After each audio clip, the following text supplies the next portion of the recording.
Good morning, everyone. My name is Jordan Eller. I'm one of the community services special managers here at Alta Regional Center. I oversee our specialized services and supports unit. Welcome to Coffee with Community Services. John Decker is at another event today, so he will join coffee again next Friday.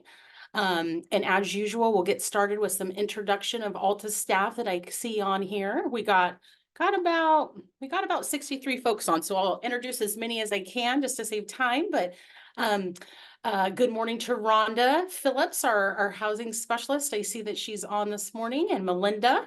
Good morning to Melinda, community services specialist. Michelle Duchesne, community services manager overseeing our adult and residential services. Miss Sydney from community services. Good morning, Sydney.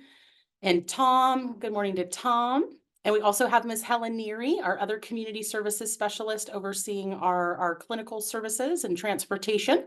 Good morning to Courtney. Courtney Cornelson is the newest member of my specialized services and supports unit. So we're super excited to have her on our team. Good morning to Courtney.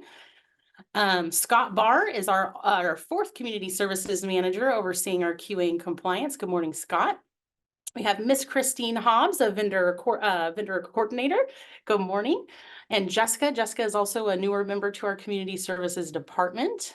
Good morning to Carol. Carol's our SLS and deaf and hard of hearing manager. Good morning, Carol. And good morning to Michael. Michael will be sharing with us on our agenda later this morning here. Good morning to Christy Iwasa. Christy Iwasa is also on my team. Good morning. And Belinda, good morning, Belinda. She is one of our vendor coordinators. And Janice Rhodes is my specialized court liaison. Good morning, Janice. We see Jolana is on. Good morning, Jolana. We have Jason, who's one of our community services leads. Good morning, Jason. And Adriana, I just lost my lights. Adriana, good morning. And Miss Laura Gorham, who is the new manager in our Placerville office. Good morning to you. And I see we have Jasmine from our residential unit. Good morning, Jasmine. And Rihanna is one of our newer community services specialists. And Miss Odelia, good morning, Odelia. She helps oversee our residential and community services. And we've got Yvette Beltran. She's also a newer member in Scott's team. Good morning, Yvette. And Leah Mosier. Good morning, Leah. And Miss Cindy. Miss Cindy is one of our client services managers and for adult unit. And good morning to Ethan. Ethan is also in community services. I see Miss Rowena Lopez, our residential services manager, and Miss Veronica from our Woodland office, a client services manager. Good morning. And Zach. Zach is John's executive assistant. Good morning to Zach. Good morning to Jaslyn. And Beverly, also in Helen's unit and community services. And we got Shamir on, our cultural diversity specialist. He's got a lot of great activities that are coming up, so he's going to be sharing with us on the agenda today. And Gary Castro. Gary Castro might be one of his last coffees. Good morning, Gary. And I also see that Miss Amy is on. Amy Arguello is one of our new children's managers. Welcome to Coffee with Community Services. And I see Marty is on. Good morning, Marty, one of our health and safety HCBS specialists. And Miss Michelle Johnson, our Director of Client Services. Good morning, Michelle. And we've got quite a few folks on. I see we've got a lot of community members. I see that Dan Kilmer, one of my CPP resource developers, is on. We've got quite a few folks. So our first agenda item, and let me just note that I've made individuals co-hosts that are going to be sharing agenda items. Our Michael is next up on the agenda, and he will be sharing the sign of the week and Deaf Culture 101. I'm going to change my view to speaker view, and he will also spotlight himself for folks. So we'll turn it over to Michael.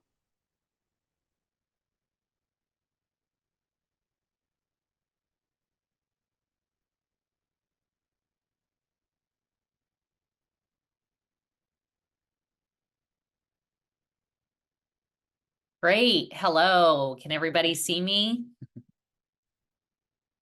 Yeah, great for those thumbs up and signing. All right. So the sign of the week it's an English sentence, and it's how do you sign? In English, it's translated, you just need to sign 3 words.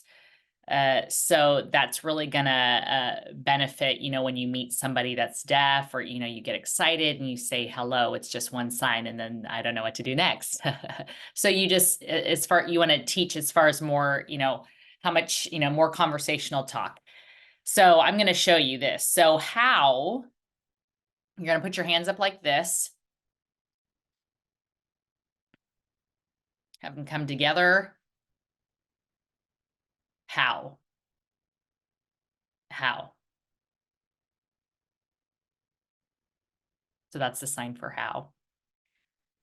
And then sign.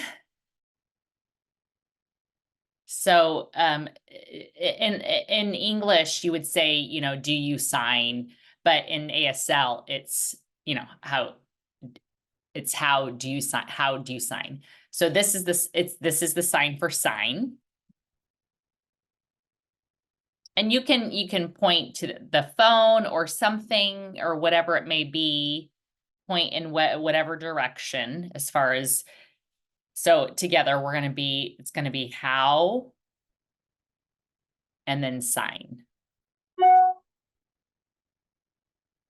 So you would point to the phone, you know, point to whatever object whatever you think of as far as how do you sign this thing, whatever it may be. I'm going to send a YouTube link on this for extra practice. So I had just posted that in the chat. So you can just subscribe to this on YouTube.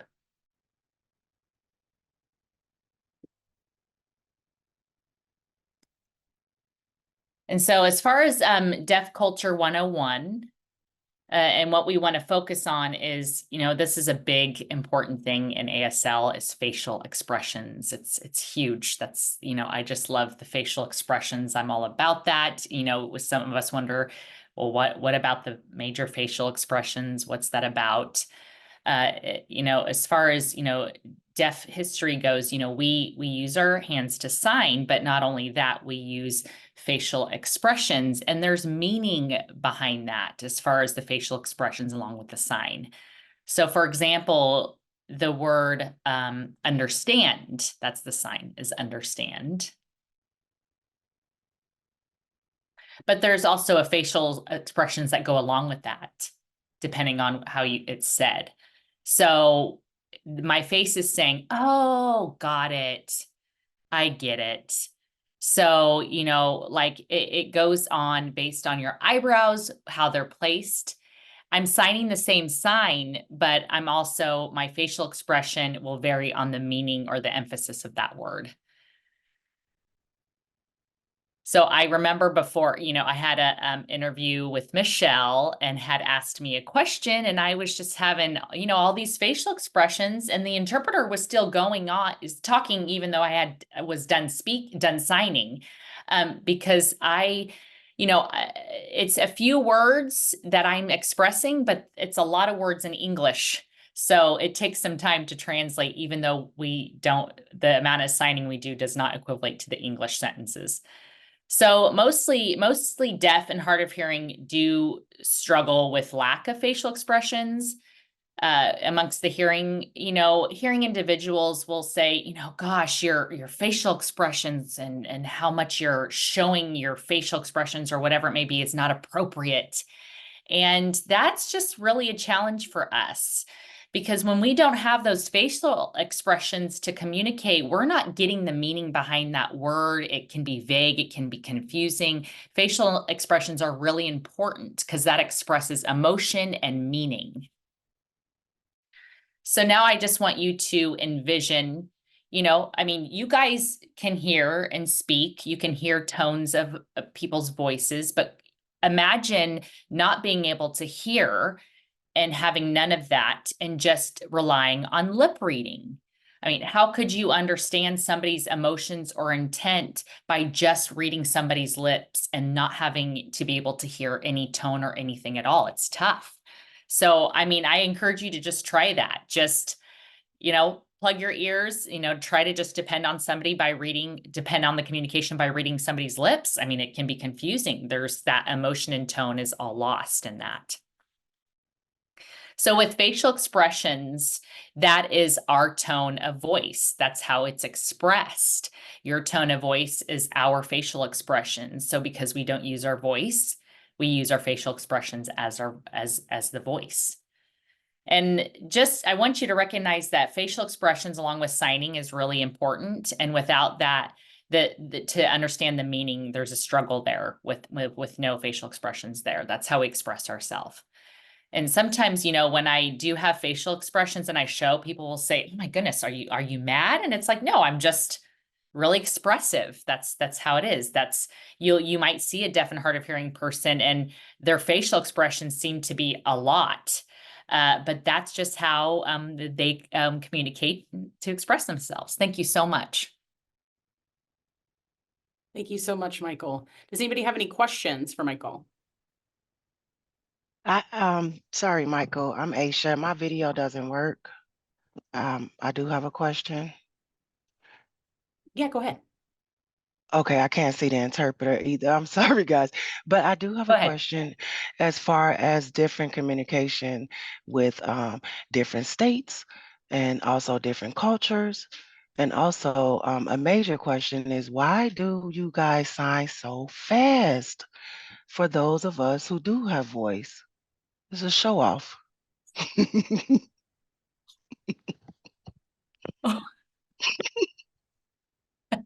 Yeah. Well, it also depends on the regions. So New York, it's a busy city. People are really fast paced in New York. So that's how people are going to sign quick. But you know, the island of Hawaii or Florida, it's kind of the more laid back style and a slower pace sign. It just really depends on where the person is from based on how fast they sign. And I've met people in different states from different areas. And I try to learn how the way they sign, their style of signing. I am from Florida and it's really chill. You know, that's where I'm from. But when I went to Gallaudet University, that's the only deaf university in the world. And that's the center of just deaf history and culture. I mean, everything, it's all there. So there's international people that come from all over the world. There's international sign. So there's just a whole diverse way and speed of sign language and regions and wherever people are from. I have to sometimes take a step back and sign a little bit slower for those who don't sign quickly. And I do have family members that sign. I have a sister who's deaf. So I've just, you know, grown up in that and just, yeah. Okay, well, that sounds good because I have a daughter who's deaf, and it's like it's like she's the only one that actually knows everything I'm saying. But if I'm talking to someone else that's deaf, I'm always getting corrected. And I found out through working here is because there's a such thing called black sign, which I was a little offended at first, but it's not my community. So I can't even I can't stand up and protest or anything, but yeah, some of us who have voices like, well, our family, our closest friends, and the community we come from understand us. But when we're trying to talk to other people who were raised different, it's like, what are you saying? What are you saying? And it's like people who have voice, when you talk to some people, they say, hey, I don't know what they're saying. What did they say? And so it's the same dialect. And it becomes a little offensive, but for me, because I have voice, it's like, okay, this is an issue within the deaf community that you guys have to worry about, not me. But that's just something I wanted to mention. Well, thank you. You're welcome. Yeah, thank you. We appreciate the Yeah. time. Yeah, for sure. Okay, so next on the agenda, Scott Barr is going to share some SIR reminders with our team here. All right. Well, good morning, everyone.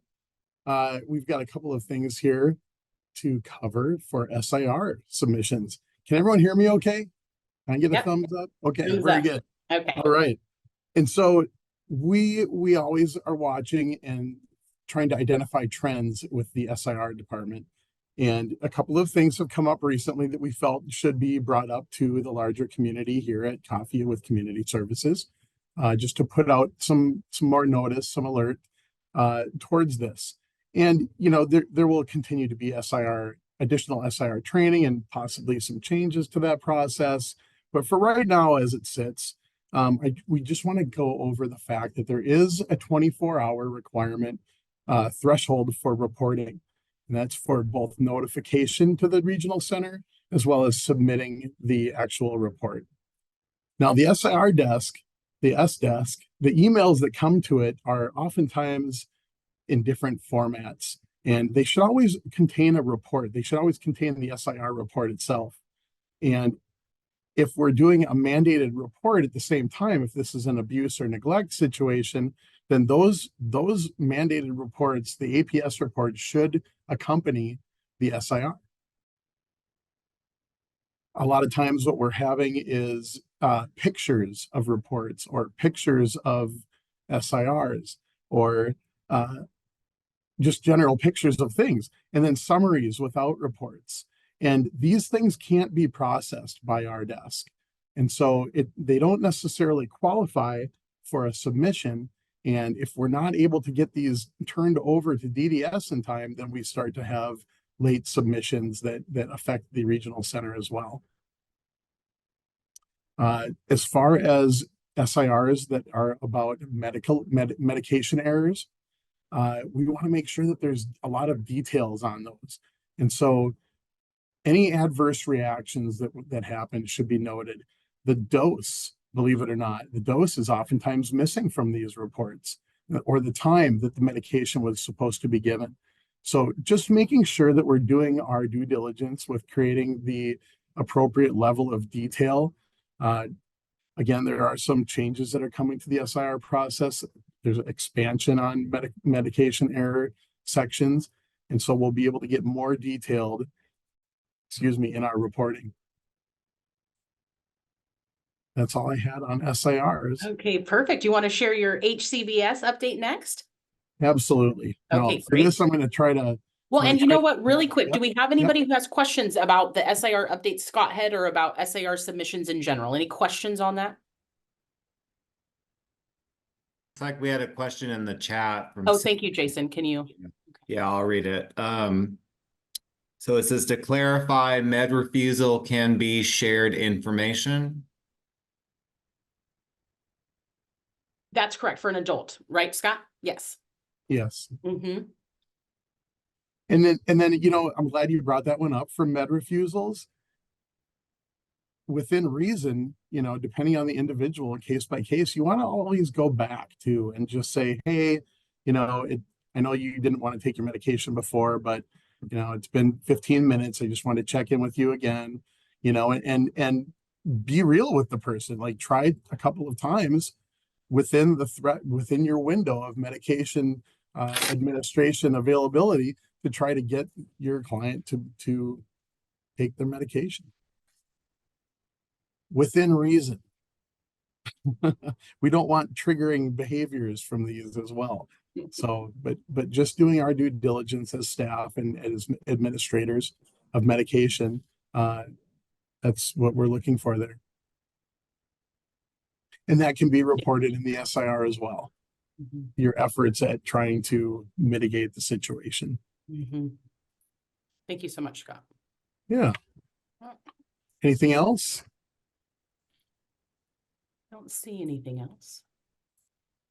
Okay. Okay. Yeah. All right. I'd like to take this show on the road briefly, but before I do that, I'm going to go ahead and share my screen. We've got some good numbers to report. Now, this came out, I believe April 4th was the date. Is that showing right now? Oh, no, it's not. How about now? It's coming up. There it is. Yeah. Okay. So on the right hand side, you can see that ACRC is at 36%. We're doing well. We're actually at 40% now. So as of today, which is a few days after this report came out, we're sitting at 40%. We're on track for our completion of numbers. And this is where I want to just kind of get up here for a moment and show some additional documentation, my door. All right. But to do that, I have to stop sharing. There we go. All right.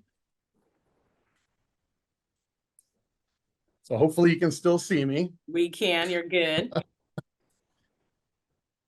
you ever get up to the 6th floor, this is our HCBS compliance goal Nice. graphic, okay? So you can Mhm. see it's a thermometer there, and right now we're sitting at 40%. So we've got 225 programs reviewed out of the 519 that we're looking at. And we're very proud of that. Yeah. And we can just show here also, this is our pie chart. So BlackBerry is the leader at 84%, 94%, I'm sorry. I won't give you any more trivial information than that. But feel free to stop up if you're ever on the 6th floor, and we can talk HCBS or SIRs and CSS alerts. All right. Thank you Yeah, so much, yeah. Scott. Yeah. Any questions for HCBS, whether it's about our stats or whether you have a vendor question about the process or anything like that? I have a question. I know I work with ACRC. I'm not a vendor, For but I sure. want to know when it comes to our stats, are like the sample size and population that we're drawing from, are we drawing solely from clients and or are we using state data, county data, or just our catchment data to get the numbers that we're presenting for our HC I'm not gonna be able to say the It's a acronym. tongue twister. It is, right? HCB. Yes, I know, right? So the numbers that you're looking at on my door are actually what's been reported to DDS. So if you go onto the DDS website, those are reports or reviews rather that have been completed, where all the documentation is in, and yeah, that's solid right there. We're still maintaining between 80 and 82% of first visit compliance as well. So upon our first visit, most of our clients are right on track and compliant.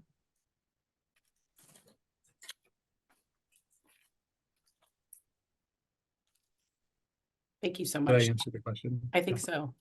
Okay. Yeah. Yes, it did. I think it also like helps kind of frame for everyone else for those who are new, and those of us who've been here with us for a while, that our data is actually relevant to the population that they're serving, not just information from across California, which is important too for comparison's sake, but we want our local data. Thank you, Scott. Definitely. Thanks, Shamir. Thank you so much, Scott. Appreciate that.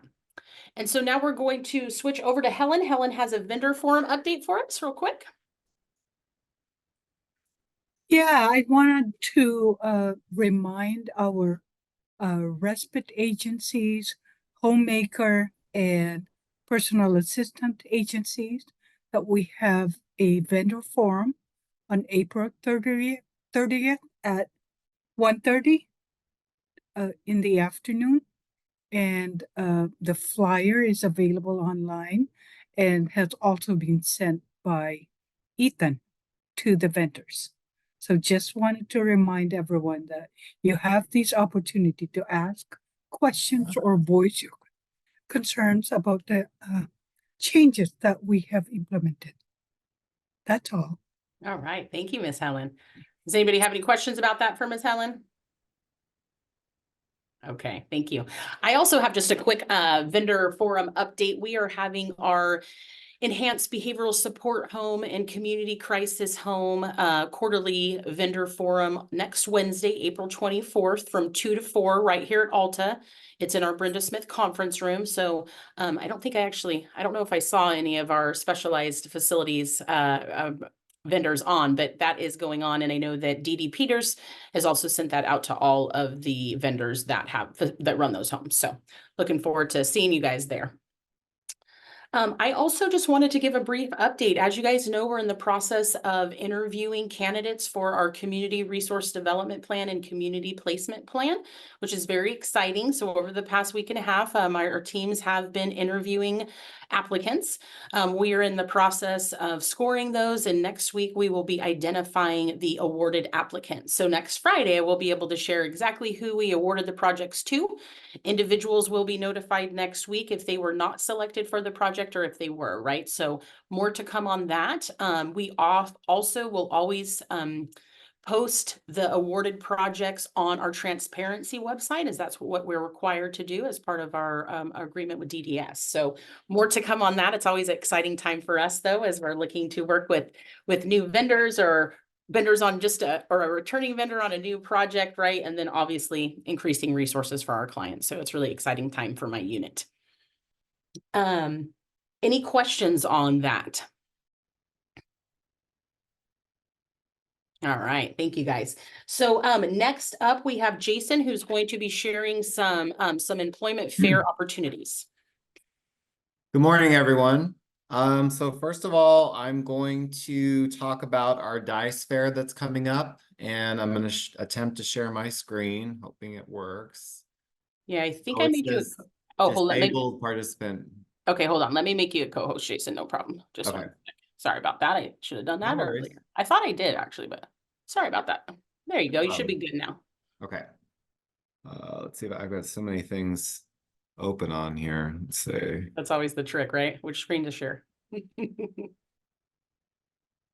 Let's see. Oh, okay. Michelle beat me to it. So this is our Disability Industry Career Expo 2024, and it's going to be held on April 23rd from 10 a.m. to 2 p.m.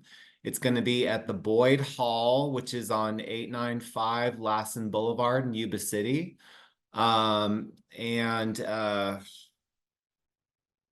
If you go to our events calendar, you can find the flyer there, and there is a QR code on here to register. And then next, I'm going to share with you guys on the Micro Enterprise Fair. And let's see here. So the Micro Enterprise Fair is on June 4th. It's from 10 a.m. to 1 p.m. and it's going to be held here at the Harvard office. It's going to be in the Brenda Smith and the Redwood conference rooms. And the flyer is on our website on our events calendar. This is a chance for our clients to be able to discuss their small businesses. And it's going to be hosted by Carly Shear, our employment specialist, who's not here at the moment. And this is a free event and refreshments will be provided.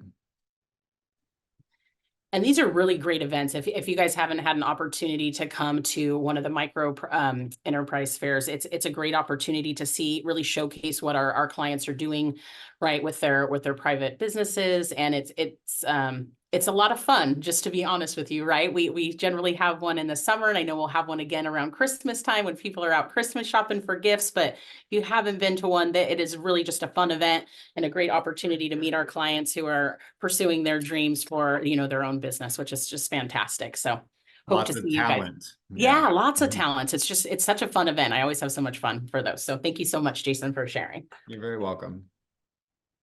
And then we have Miss Michelle Duchesne is going to share some DSP stipend numbers with us. Thank you, Jordan. Let me go ahead and share my screen. I also just want to add to, thank you, Jason. We will put Carly's information in the chat. If you guys have any questions on either one of those events, you can always reach out to her. Great, thank you. And I really like Scott's, you almost look like a field reporter out there moving around, Scott. So I think we need to add that. We need to add part out in the field type of thing to our copies. That was That fun. would be fun. Yeah. It was fun, yeah. So speaking of DICE Fair, we will be out kind of sharing on the DSP stipend. We'll continue to do that. And I wanted to kind of share my numbers. So let me pull that up. Are you able to see that, Jordan? Yes. Yes. Okay, perfect. So currently we are at statewide 57,124. But the big numbers here we wanted to share with you. So from last week, we went up 6.4%. So we're still getting a lot of traffic, a lot of trainings.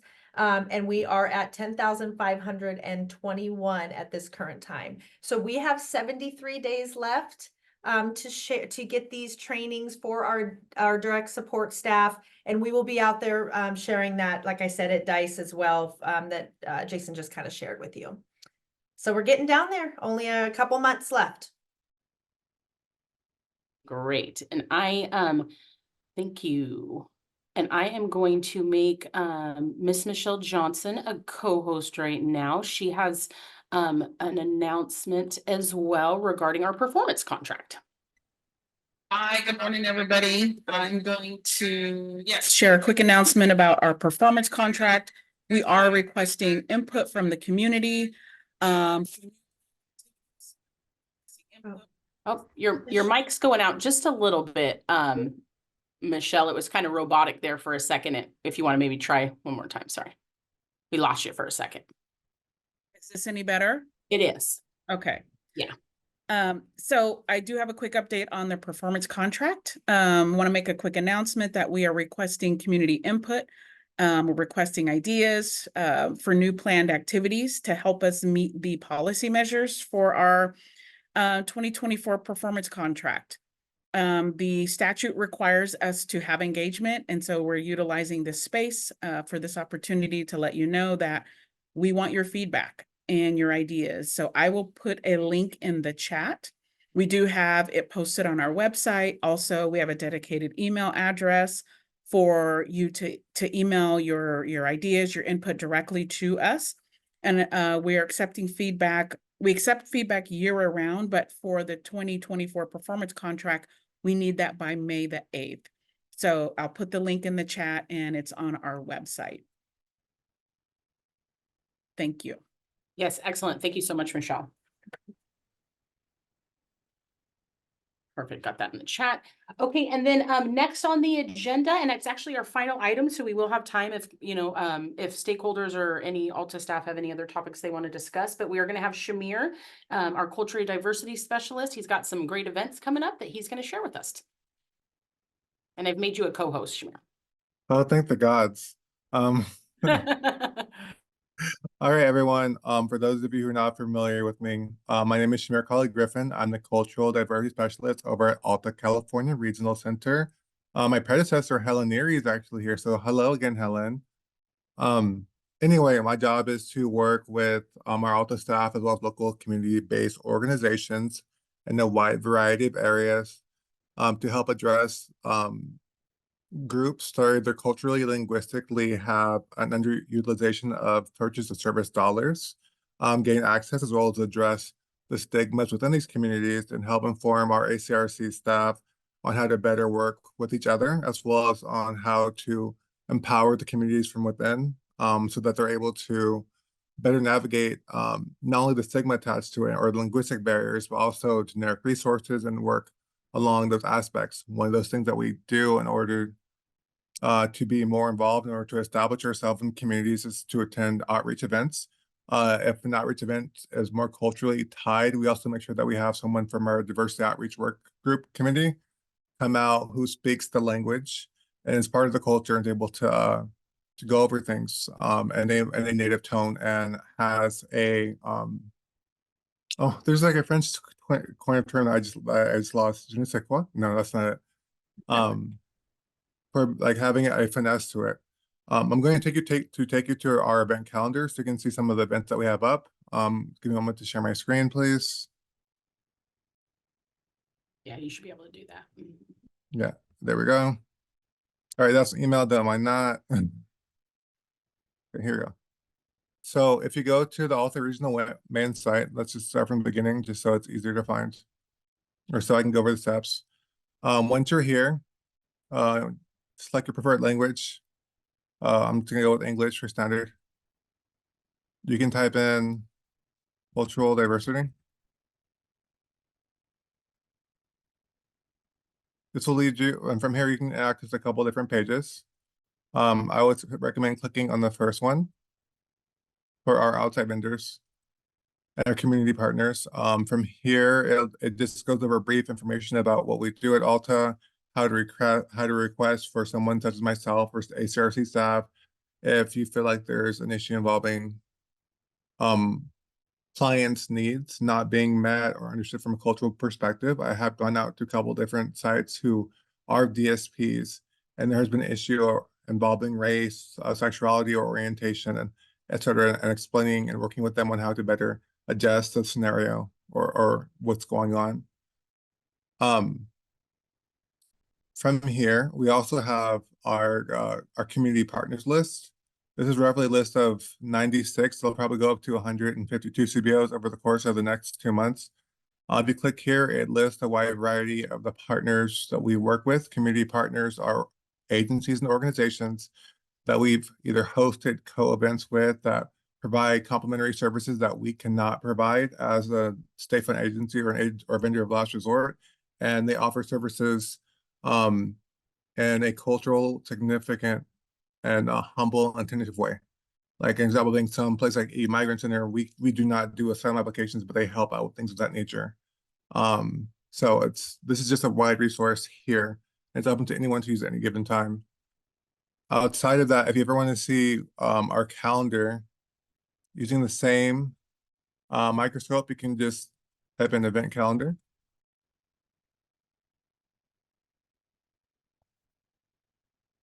Also, all this work is done by the lovely Thalia Castro Vega. She's your communication specialist. Just have to plug her name in there. Great, yeah. And big you will, kudos. and you will see these are some of the events that we have coming up. I'll give Art in the Spectrum this weekend. I'll be there. You can click on any of these links. They'll give you more detailed information. Because it's Autism Awareness Month, we've actually already have 3 events working with those who have ASD within our community, as well as 5 other events. We're actually attending 8 events this month, which is a record, and we have several more scheduled for the coming months of AAPI history, mental health awareness, as well as Pride Month. If you're interested in participating in our events, or you want more information on how you can make your workplace a better place for those who you serve, or just to educate your staff and clients on the resources available to them, please feel free to send me an email. Once again, if you just go to the main website, type in Cultural Diversity Specialist, and to the search bar, you will find my direct email and contact. I hope you all have a wonderful day. Thank you for listening to me. Bye. Thank you so much, Shamir. Okay, there we go. All right, thank you so much. Well, let's see, I don't see anything else in the chat. Shamir, if you want to put your information in the chat too, that would probably be good, just so folks have that easy access. I know you said they could find it on the website as well. But on our end, that was it for our agenda items, and I hope you all have a beautiful spring weekend. I know it's going to be really nice weather, so I hope you guys all have a great weekend, and we will return to Coffee with Community Services next week with John Decker. Thank you, everyone. Quick question, Jordan. Yes, When will of course. we actually have our coffee? I've been waiting for like a year. I would appreciate, When is it going to be delivered? It's bring your own coffee, BYOC. Okay. Bring your own coffee. Okay, thank you. I'll make note of that. I think we're all Or tea. I'm a tea person, so I bring my own tea. Same. Okay. Thank Right. you all so much. Have a great weekend. Oh, see, Cheers. there you go. All right. Yeah. Thank you, Shamir. Bye. Bye-bye.